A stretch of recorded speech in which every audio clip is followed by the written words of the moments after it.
Selamat datang kembali di pembahasan mendalam kita. Hari ini kita fokus ke bab 4 dari materi The Art of Impossible ya, yang spesifik banget bahas soal tujuan atau goals. Betul. Jadi ini bukan sekedar daftar keinginan gitu ya, tapi bab ini nunjukin tujuan itu krusial banget buat dorong kita. Iya, untuk melampaui batas. Nah, misi kita sekarang kita coba bongkar deh. Gimana sih tujuan ini bisa jadi alat yang ampuh gitu? Iya. Kita bakal lihat nih, gimana tujuan yang efektif itu nyambungnya langsung ke cara kerja otak kita, sistem motivasi kita. Ini bukan teori dong loh ya, ada risetnya kuat, kayak Locke dan Latham itu. Oh, yang soal kinerja itu ya? Nah, iya. Mereka nunjukin dampak tujuan ke kinerja itu bisa signifikan banget. Jadi, ada studi soal penebang kayu itu kan, tim yang dikasih target jelas, itu hasilnya jauh lebih banyak daripada tim yang cuma dibilang, ya udah kerjain aja semaksimal mungkin. Padahal nggak ada bonus uang tambahan ya. Nggak ada, itu naiknya bisa 11–25% loh. Ini nunjukin kekuatan kerangka mental dari tujuan itu sendiri. Fokusnya jadi beda. Oke, menarik. Jadi kalau drive intrinsik, kayak rasa ingin tahu, passion, purpose, otonomi, mastery, itu kayak bensinnya. Bahan bakarnya ya, Maka tujuan ini yang jadi apa ya, sistem navigasinya? GPS-nya gitu. Betul, mengarahkan energi itu mau kemana? Nah, bab ini kan juga nekenin pentingnya mecah visi besar, yang MTP itu ya, tujuan transformatif besar. Massive Transformative Purpose. Nah, itu dipecah jadi target-target yang lebih kecil. Katanya sih sulit tapi bisa dicapai. Gimana ini kerja di level biologisnya? Ada penjelasan ilmiahnya gitu? Ada. Nah, ini bagian serunya. Otak kita ini kan pada dasarnya mesin prediksi. Selalu nebak-nebak ini selanjutnya apa, butuh energi berapa banyak. Nah, tujuan itu ngasih target yang jelas buat sistem atensi kita, buat sistem pengenalan pola. Oh, oke. Kan kesadaran kita ini terbatas banget ya kapasitasnya. Iya, betul.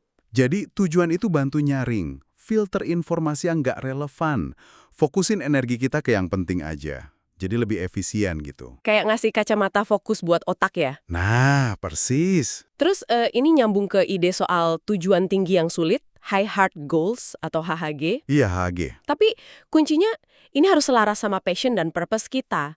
Urutannya penting banget ya. Bangun dulu drive intrinsik, rasa ingin tahu, passion, purpose tadi, baru tentuin HHG-nya. Kenapa harus gitu urutannya? Penting banget.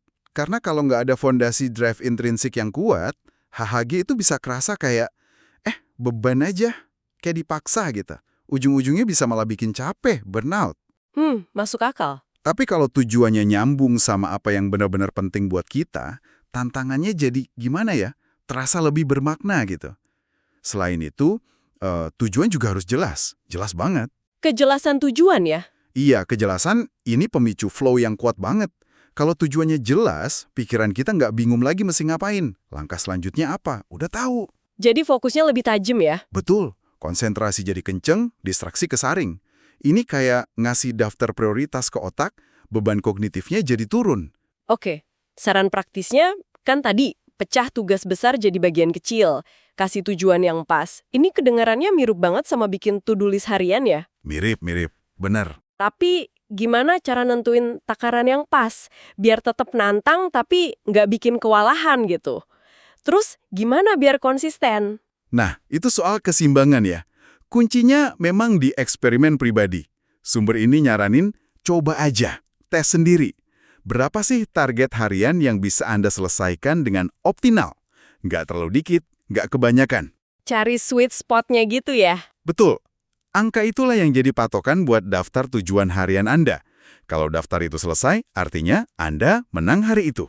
Memenangkan hari, oke. Ini penting buat jaga momentum, motivasi, dan juga penting buat tahu kapan harus berhenti, istirahat, tanpa merasa bersalah. Nah, itu sering susah tuh, berhenti tanpa rasa bersalah. Iya kan?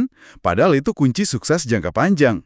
Jadi ya, intinya, mencapai yang mustahil itu sebenarnya soal nyelesain daftar checklist itu aja, hari demi hari. Oke, jadi kesimpulannya nih buat Anda yang dengerin, tujuan itu bukan cuma tanda finish ya, tapi lebih kayak kompas sekaligus pedal gas gitu, yang nyatu sama cara kerja biologis kita. Betul? Kalau diatur dengan benar, diselarasin sama drive intrinsik Anda, wah ini bisa jadi akselerator kuat banget. Akselerator menuju pencapaian yang mungkin tadinya Anda pikir, nggak mungkin lah, mustahil. Iya. Nah, ini mungkin ada satu pertanyaan penting nih buat Anda renungkan ya. Kan tadi kita bahas, tujuan yang jelas itu kuat banget buat fokusin energi dan perhatian. Pertanyaannya, gimana caranya Anda bisa benar-benar yakin kalau tujuan yang lagi Anda kejar itu asli dari dalam diri Anda, benar-benar selaras sama passion dan purpose sejati Anda? Bukan cuma, pantulan ekspektasi orang lain atau tekanan sosial aja. Wah, dalam juga ya pertanyaannya. Sesuatu buat direnungkan lebih lanjut mungkin. Oke, menarik sekali. Sampai jumpa di pembahasan kita berikutnya.